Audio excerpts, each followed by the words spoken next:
kalsa dostlar, Abbas'ta var bu optimi işlerini. Plansetten gösterip çıkamadı ya indi size. Bu oluşunda Abbas hem biri atıydı o. Kataloglarında kaçan mı oldu mu? Natijonu teyyar ha. Natijonu ustaları üzeri. Vaziyetinden yani üzeri zavası koyunlarını ülke tecrübeli ha. Üzeri bu yapıyor. Bir kağıt, iki kağıt şundan ise okşu alanlar bir kapan kördü. Üç kağıt. Bir ne yapalım diyeyim bu okul merkezi mi ne oluyor? Şuna dostlarıyla bir kirişini o bir şey sivit mutlu oluyor. Özellikle Yoldan özellikle işlerine.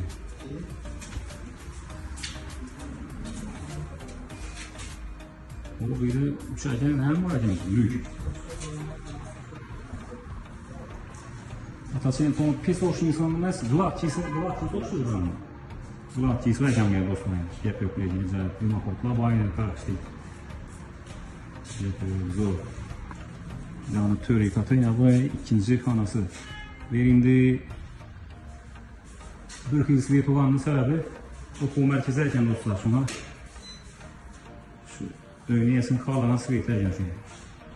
Bulut sıvıyetler dostlar. Biraz yaktılık sağ çemurcekçine yakşı görünür programı değil mi? Yine öyleyeceğim. Evet yapıyor. Yusuf'un her ülkesi geleceğim. Ama vaktinde çıkıp hemen çatayı şamalıkla ben bırakacağım. Kısa. Seve yapıyor. Kısa kafirden granitten çıkıp kovmuyor. Şunda kovlan granit abi yemiyor. Tekiz.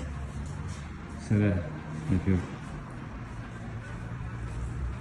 Yine dostlar diyor kuralazı Abbas'ta işini boğdu bu arasıyla. Ankara'nın kurgundu. Ankara'nın merkezinde iş başarılarıyla özellikle bir tapşırılığını yöneteceğim. Yapıyor. İş bir işine bu ayet orası ya dostlar. Lahasa. Natijoy uğurlanlar ki ona bir kata kızıksanız da görüş ötemiz. Niskin oldular, niskin güllü mü ya abi işini ya bir kez etten mi görüş ötemiz ona lahasa. Koldan gelince. Kim ama makul olsa telefonlaşıp alakalı çıkarırsa iş bir işiniz olsa maliyeti işe olsa. Mesela sağ olun selamat olun. Zor çıktı diyorlar yapıyor.